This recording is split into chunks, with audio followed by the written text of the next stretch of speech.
Hola, buenos días, mi nombre es Jack Lacan. Hoy vamos a leer el Seminario 2. Antes de iniciar, recordá dejar tu comentario y pedir más videos. Bueno, comencemos con una definición materialista del fenómeno de conciencia. Clase 4. Una definición materialista del fenómeno de conciencia, 8 de diciembre de 1954. Lo vivido y el destino. El núcleo de nuestro ser. El yo es un objeto. Fascinación, rivalidad, reconocimiento. In dem Gesellschaft, Wissenschaft der Ochste, sich. Wissenschaft der aber vor Gesellschaftet, mich. Este dístico de Daniel von Chepko lo volveremos a ver dentro de un rato si logro llevarlos hoy a donde quiero. Las leyes de esta enseñanza entrañan en sí mismas un reflejo de su sentido. Aquí solo pretendo conducirlos a la lectura de las obras de Freud. No pretendo suplirlas si no se dedican a ella.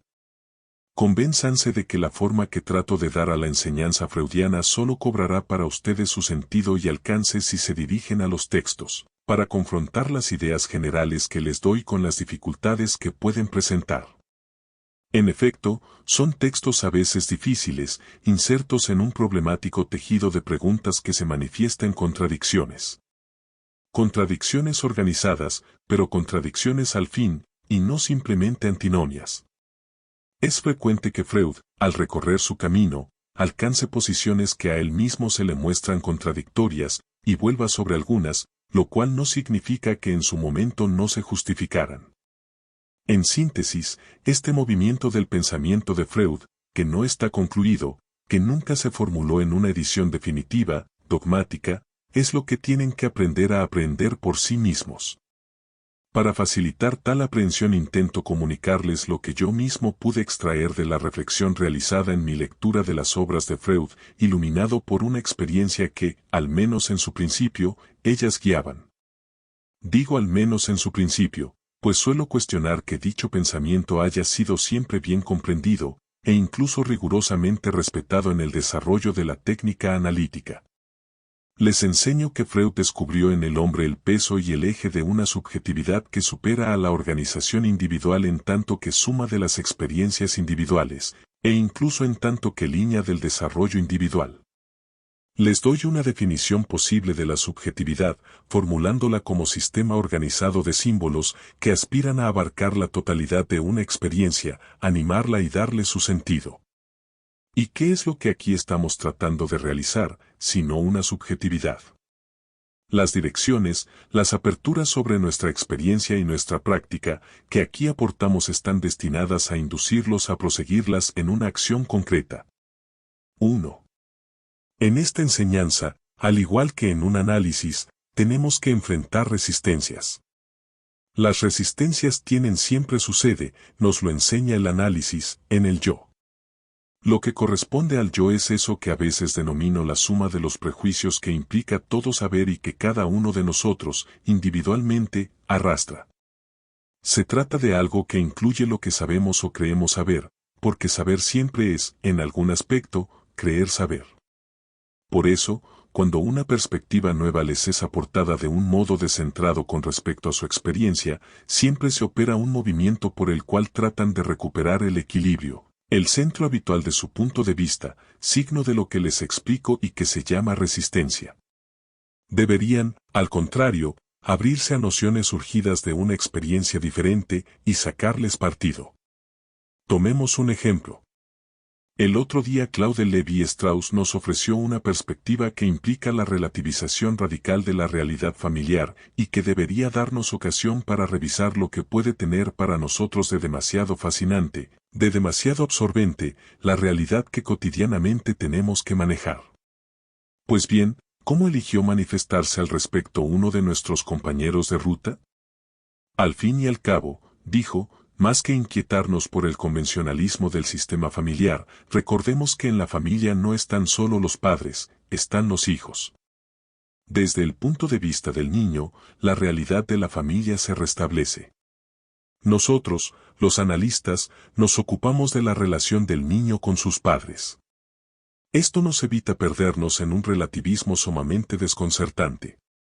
Establecer así la familia en la sólida realidad de la experiencia del niño era, por cierto, bien válido, situar el centro de la experiencia analítica en el hecho de que cada individuo es un niño. Pero por sí misma la intervención daba fe de esa propensión del juicio a centrar nuestra experiencia analítica en la experiencia individual, psicológica. Esto es lo que no hay que hacer, y lo ilustraré con algo que, sin ir muy lejos, encontramos al día siguiente en el agrupamiento llamado control. Un sujeto soñó precisamente con un niño, un lactante en su estado primitivo de impotencia, acostado boca arriba como una pequeña tortuga volteada y agitando sus 4 miembros. El sujeto soñó con ese niño, imagen aislada. De inmediato, por ciertos motivos, dije a la persona que me contaba el sueño: ese niño es el sujeto, no cabe la menor duda.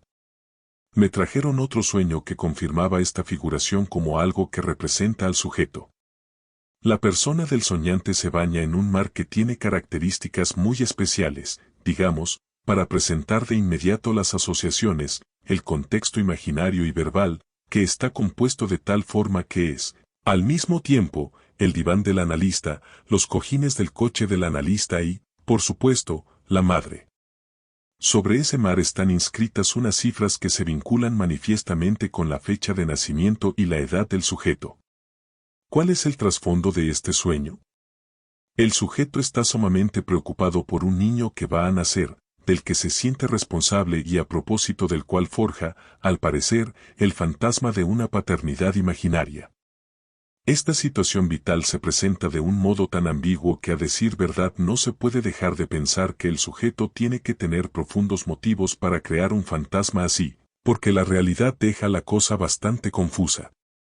Efectivamente, en una suerte de ansiedad subdelirante a propósito de sus responsabilidades de progenitor, el sujeto reproduce una pregunta esencial para él: ¿él mismo es, sí o no, un hijo legítimo?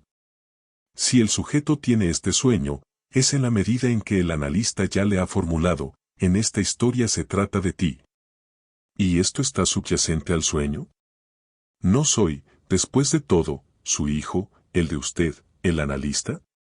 Como ven, lo que aquí aparece destacado no es, como se tiende una y otra vez a creer, la dependencia concreta, afectiva del niño en relación con adultos que se suponen más o menos parentales. Si el sujeto se pregunta qué es el como niño, no lo hace en tanto que más o menos dependiente, sino en tanto que reconocido o no, poseedor o no del derecho de llevar su nombre de hijo de fulano. En la medida en que las relaciones en que está capturado han alcanzado ellas mismas el grado del simbolismo, el sujeto se interroga sobre sí. Por lo tanto, el problema se plantea para él a la segunda potencia, sobre el plano de la asunción simbólica de su destino, en el registro de su autobiografía. No diré que en el diálogo analítico todo se desenvuelve siempre en este nivel, pero reconozcan que este es el nivel esencialmente analítico. Muchísimos niños forjan el fantasma de tener otra familia, de ser hijo de otras personas y no de las que cuidan de ellos. Diría que esta es una fase típica, normal, del desarrollo del niño, que produce toda clase de derivados en la experiencia y que no es lícito descuidar, incluso fuera de la experiencia analítica. Entonces, ¿y a esto quería llegar, qué es el análisis de las resistencias? No es, como se tiende, sino a formularlo, y se lo formula, les daré múltiples ejemplos mucho más a practicarlo, no es intervenir ante el sujeto para que éste tome conciencia de la forma en que sus aficiones, sus prejuicios, el equilibrio de su yo, le impiden ver. No es una persuasión, que muy pronto cae en la sugestión. No es reforzar, como se dice, el yo del sujeto, o encontrar un aliado en su parte sana. No es convencer. Es, en cada momento de la relación analítica, saber en qué nivel debe ser aportada la respuesta. Es posible que esta respuesta a veces haya que aportarla a nivel del yo. Pero en el caso al que me refiero no hay nada de eso. La pregunta del sujeto no se refiere de ningún modo a algo que puede ser consecuencia de un destete, abandono, falta vital de amor o de afecto. Ella concierne a su historia en tanto que él la desconoce. Y es eso lo que expresa, muy a pesar suyo, a través de toda su conducta, en la medida en que oscuramente busca reconocerla. Su vida está orientada por una problemática que no es la de lo vivido, sino la de su destino, a saber, ¿qué significa su historia?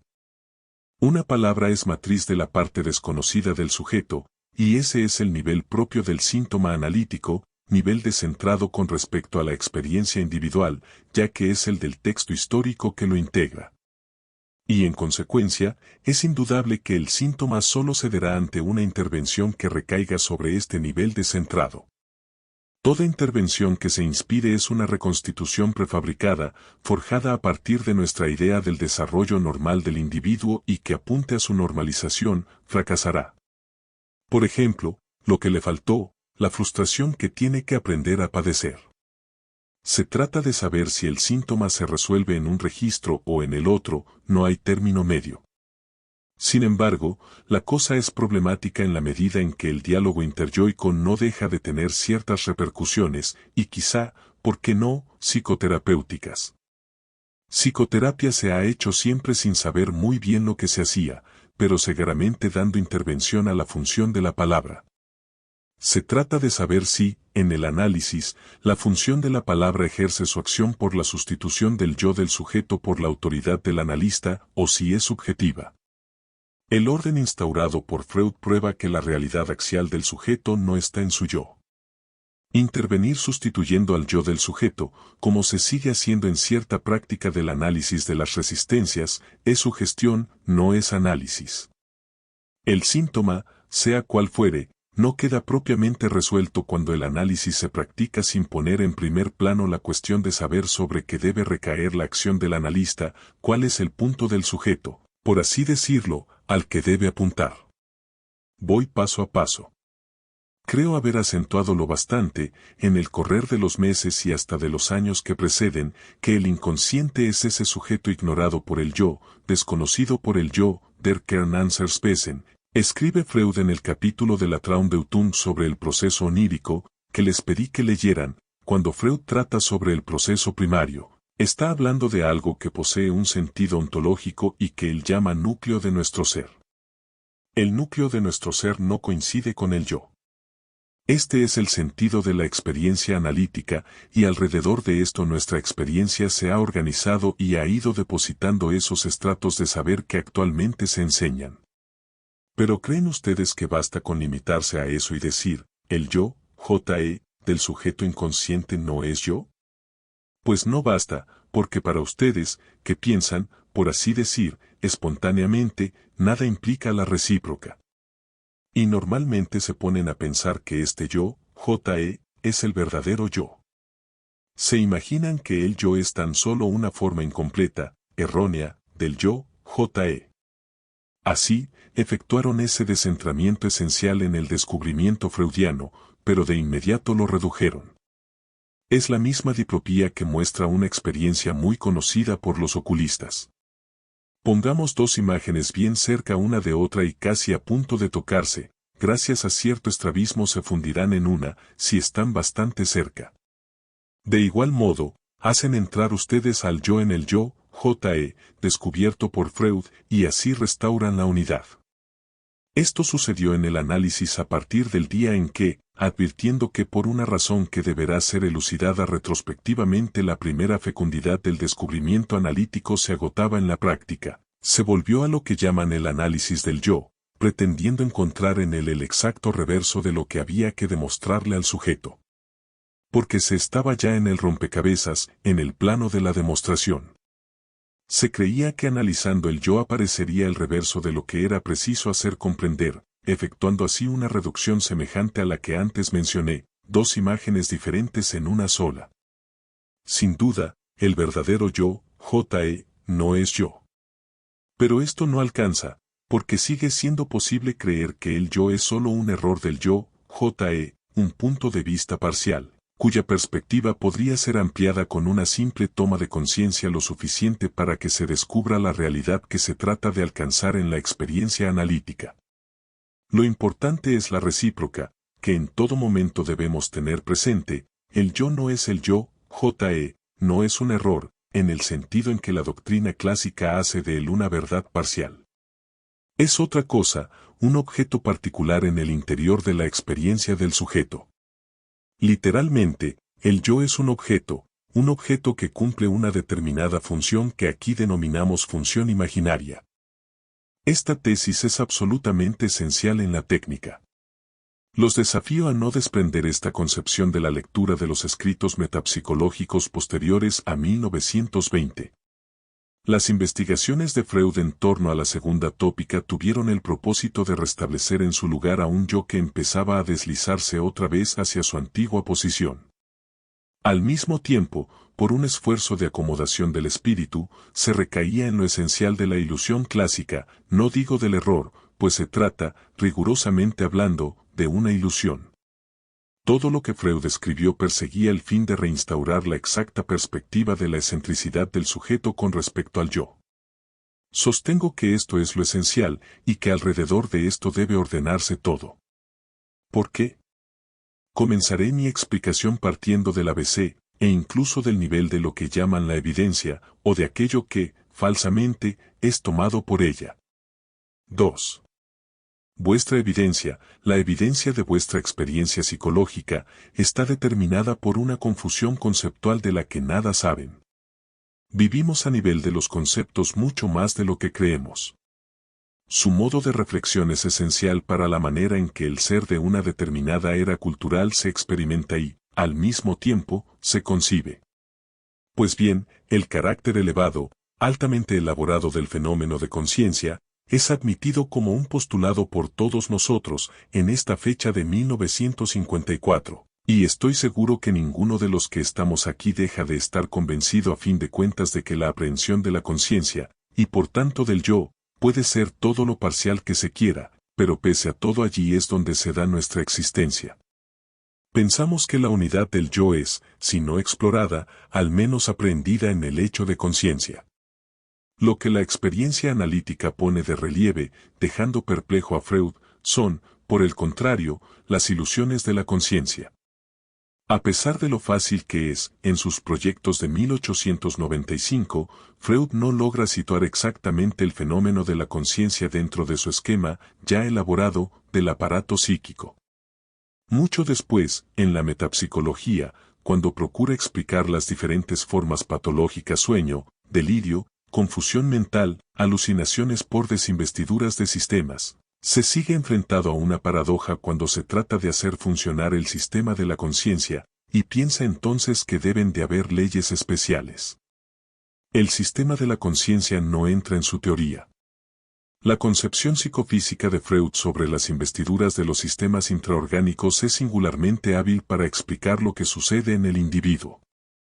Por hipotético que ello sea, la experiencia que hemos adquirido después acerca de la difusión y distribución de los influjos nerviosos demuestra más bien la admisibilidad de la construcción biológica de Freud. Pero con la conciencia, esto no funciona. Me dirán, eso prueba que Freud se enredó. Vamos a considerar las cosas desde otro ángulo. ¿Qué es lo que da a la conciencia su carácter aparentemente primordial? El filósofo parece apoyarse en un dato indiscutible cuando parte de la transparencia de la conciencia a sí misma. Si hay conciencia de algo, se nos dice, no es posible que esta conciencia que hay no se capte a sí misma como tal. Nada puede ser experimentado sin que el sujeto pueda captarse en el interior de esa experiencia en una suerte de reflexión inmediata. Por supuesto, desde el paso decisivo de Descartes, los filósofos han dado unos cuantos pasos más. Plantearon una pregunta que sigue abierta, la de saber si el yo, J.E., es captado en forma inmediata en el campo de conciencia.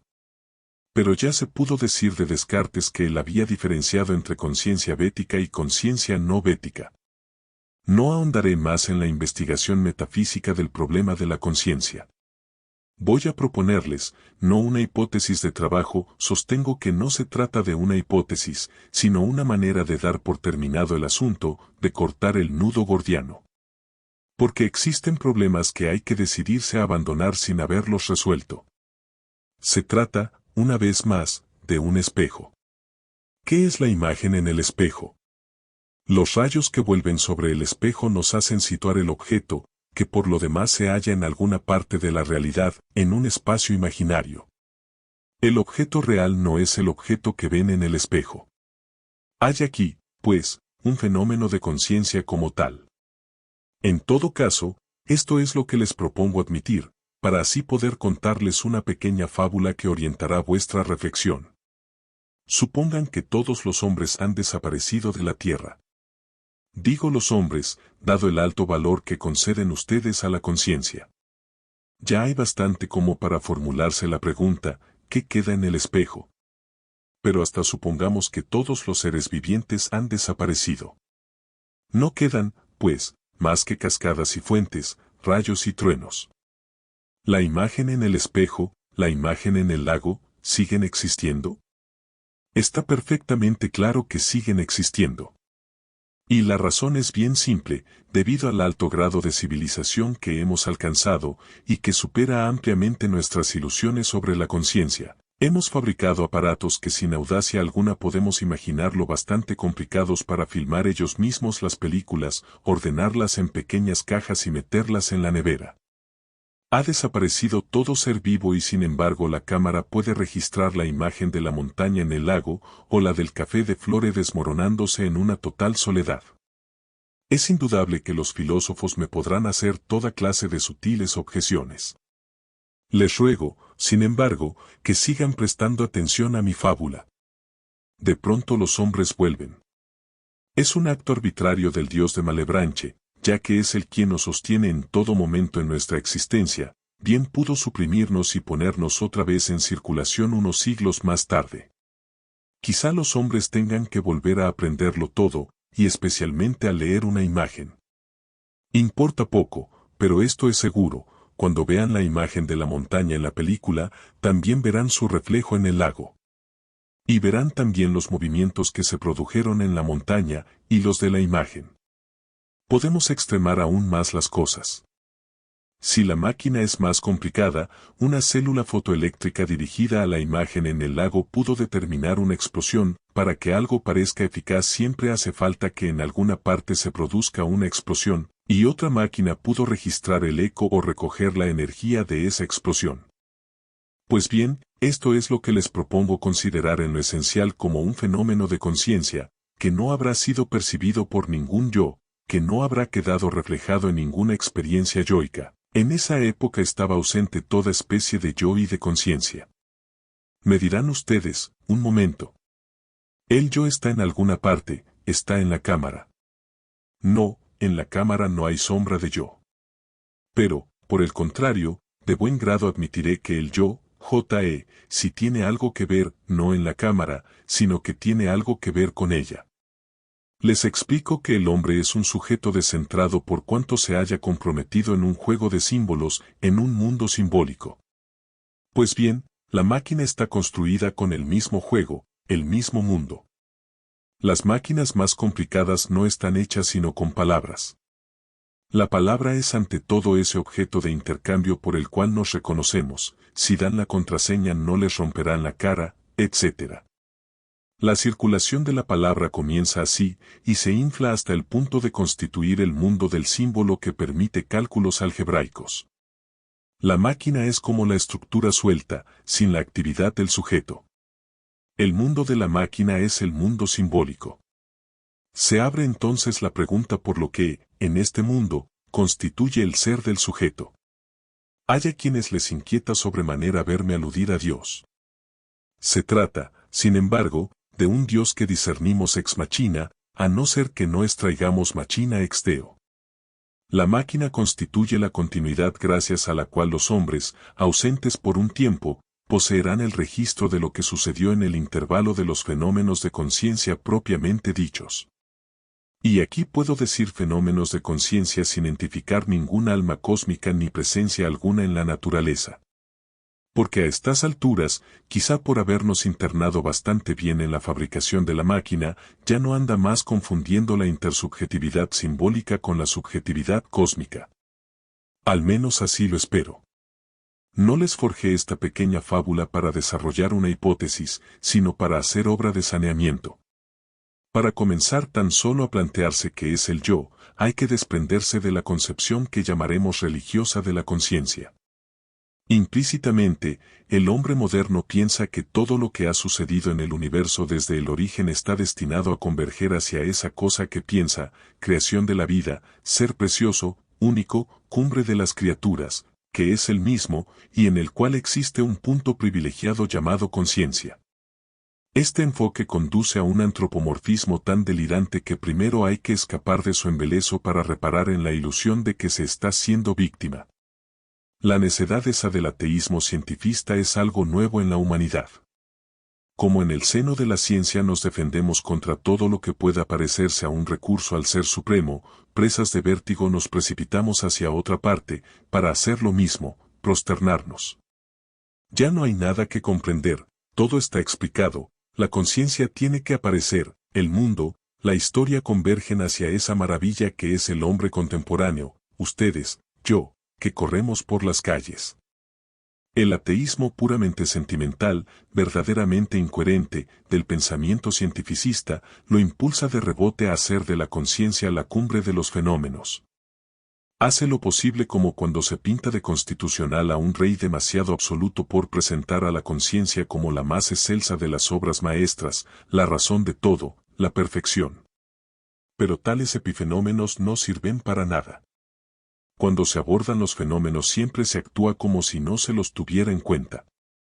El mismo esmero por no tenerlos en cuenta indica a las claras que de no destruir su alcance nos volveremos cretinos, no podremos pensar en otra cosa.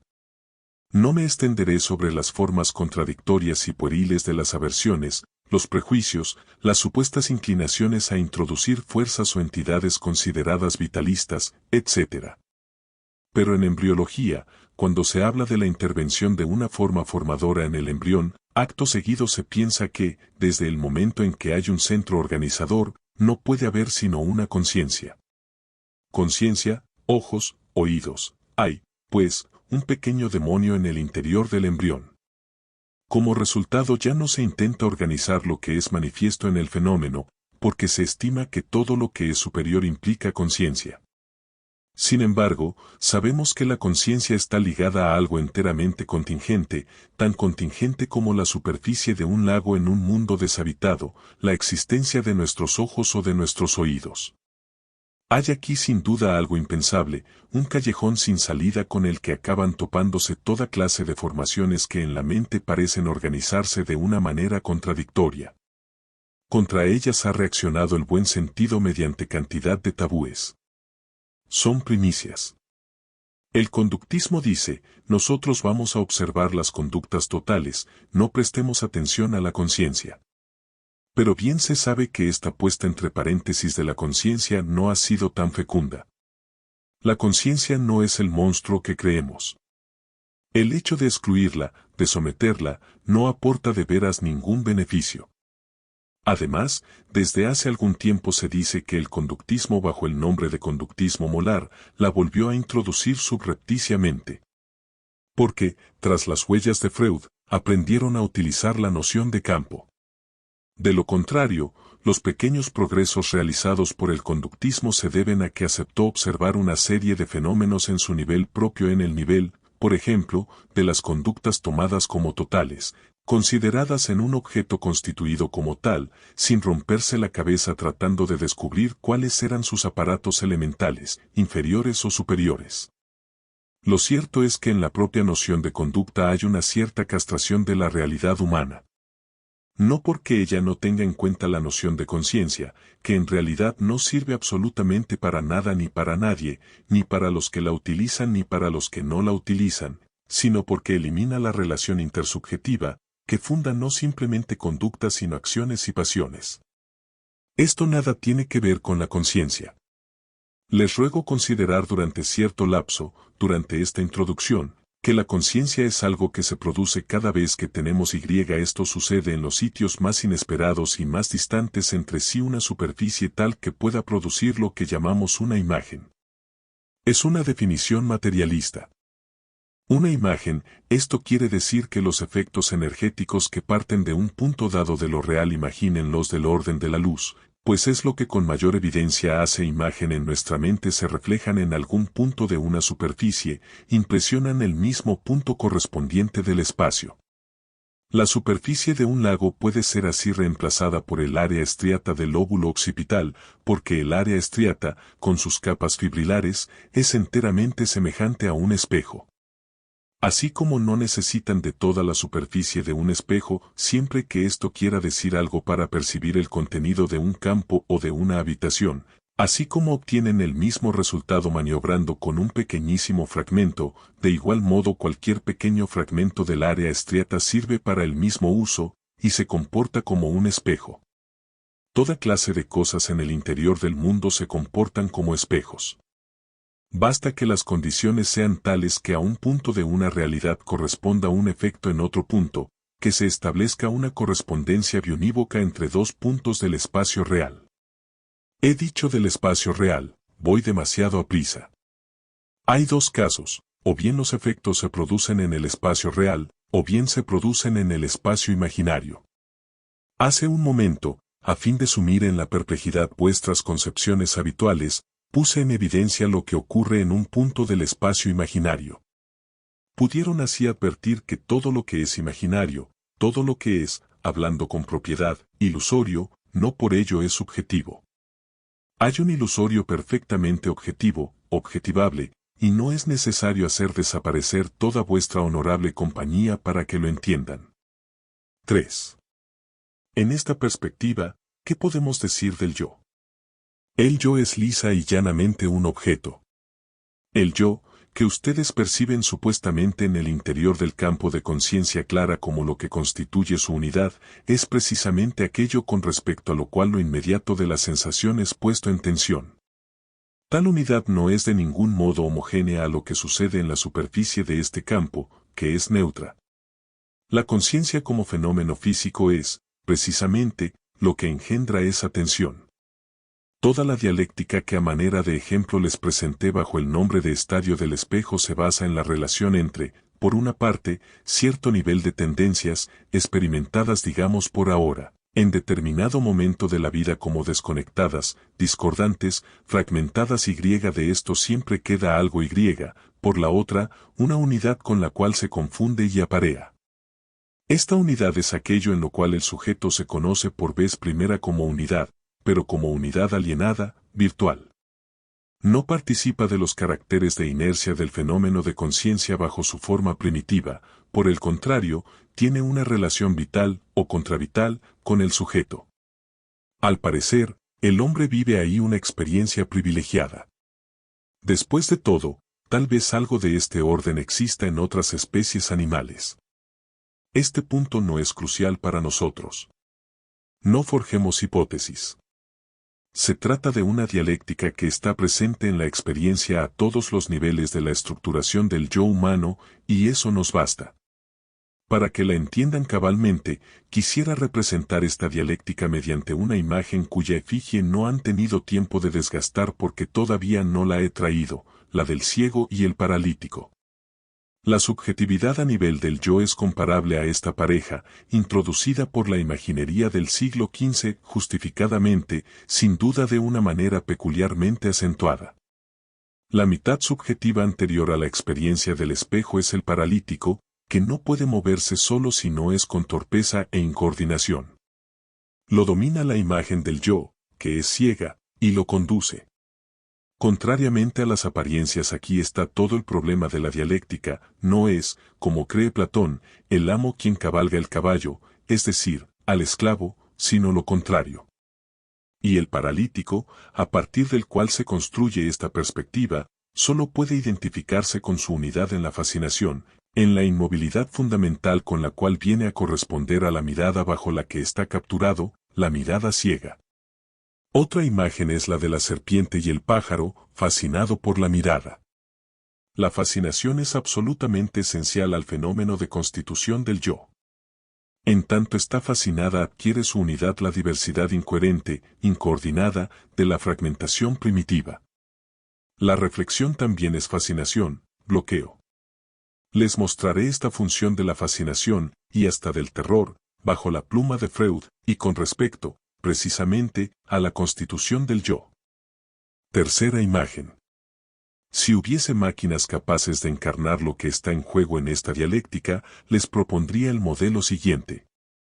Tomemos una de esas pequeñas tortugas o zorros, como esas que últimamente sabemos fabricar y que ofrecen distracción a los científicos de nuestra época. Los autómatas siempre desempeñaron un gran papel, y en estos tiempos cumplen uno renovado, una de esas maquinitas a las que hoy, gracias a toda clase de órganos intermedios, sabemos dar una homeostasis y algo parecido a deseos. Supongamos que dicha máquina se encuentra constituida de tal forma que está sin acabar, y quedará bloqueada, no se estructurará definitivamente en un mecanismo sino percibiendo por el medio que fuere, una célula fotoeléctrica, por ejemplo, con relé otra máquina enteramente similar a ella, con la única diferencia de que ya habría perfeccionado su unidad en el curso de lo que se podría denominar una experiencia anterior. Una máquina puede hacer experiencias. El movimiento de cada máquina está condicionado así por la percepción de cierto estadio alcanzado por otra. Esto es lo que corresponde al elemento de fascinación. Advierten que círculo, al mismo tiempo, puede establecerse. En la medida en que la unidad de la primera máquina está suspendida de la unidad de la otra, en la medida en que la otra le proporciona el modelo y la forma misma de su unidad. Aquello hacia lo cual se dirigirá la primera dependerá siempre de aquello hacia lo cual se dirija la otra.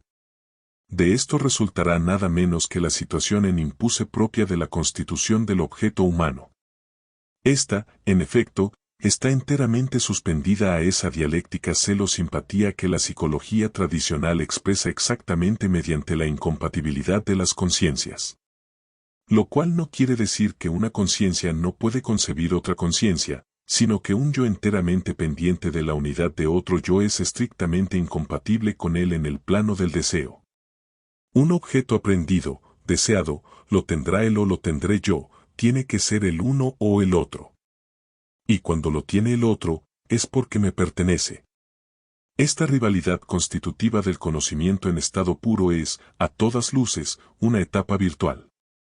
No hay conocimiento en estado puro, porque la estricta comunidad del yo y el otro en el deseo del objeto anuncia algo muy diferente, a saber, el reconocimiento.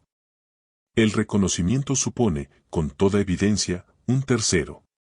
Para que la primera máquina, bloqueada sobre la imagen de la segunda, pueda llegar a un acuerdo, para que no estén forzadas a destruirse en el punto de convergencia de su deseo que en suma es el mismo deseo, ya que a este nivel son un solo y único ser, sería preciso que la maquinita pudiera informar a la otra, decirle, deseo eso. No es posible. Aún admitiendo que esté presente un yo, J.E., esto se transforma de inmediato en un tú deseas eso. Deseo eso quiere decir, tú, otro, que eres mi unidad, deseas eso.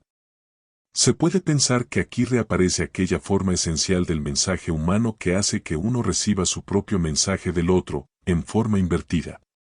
No se lo crean. Lo que aquí les estoy contando es puramente mítico. No hay medio alguno para que la primera máquina diga lo que fuere, porque ella está antes de la unidad, ella es deseo inmediato, no tiene la palabra, no es nadie. La primera máquina no es más alguien que el reflejo de la montaña en el lago.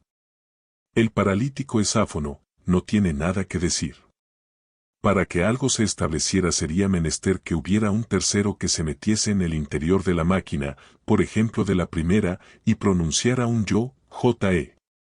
Pero esto es totalmente impensable en ese nivel de la experiencia. Este tercero es sin embargo lo que encontramos en el inconsciente. Pero justamente está en el inconsciente, allí donde debe ser situado para que se instaure el ballet de todas las maquinitas, o sea por encima de ellas, en ese otro lado donde Claude Lévi-Strauss les dijo, el otro día, que se sostenía el sistema de intercambios, las estructuras elementales. Es preciso que en el sistema condicionado por la imagen del yo intervenga el sistema simbólico, para que pueda establecerse un intercambio, algo que es no conocimiento sino reconocimiento. Ven así que el yo en ninguna circunstancia puede ser otra cosa que una función imaginaria, no cuando en cierto nivel determine la estructuración del sujeto. Es tan ambiguo como puede serlo el objeto mismo, del cual es, en cierto modo, no solamente una etapa sino el correlato idéntico. El sujeto se plantea como operativo, como humano, como yo, J.E., a partir del momento en que aparece el sistema simbólico. Y ese momento no se puede deducir de ningún modelo perteneciente al orden de una estructuración individual. Dicho de otro modo, para que el sujeto humano apareciese sería preciso que la máquina, en las informaciones que da, se contara a sí misma como una unidad entre las otras. Y esto es precisamente lo único que ella no puede hacer. Para poder contarse a sí misma tendría que dejar de ser la máquina que es, porque se puede hacer cualquier cosa, salvo que una máquina se sume a sí misma como elemento de un cálculo. La próxima vez les presentaré las cosas desde un ángulo menos árido. El yo es tan solo una función. A partir del momento en que el mundo simbólico está fundado, él mismo puede servir de símbolo, y con eso tenemos que vernosla. Porque se pretende que el yo es el sujeto, porque se lo unifica como función y como símbolo, hoy tuvimos que dedicarnos a despojarlo de su estatuto simbólico, fascinante, que hace que creamos en él. La próxima vez le restituiremos ese estatuto, y veremos la estrecha relación de todo esto con nuestra práctica. Bueno, espero que te haya gustado y espero verte la próxima.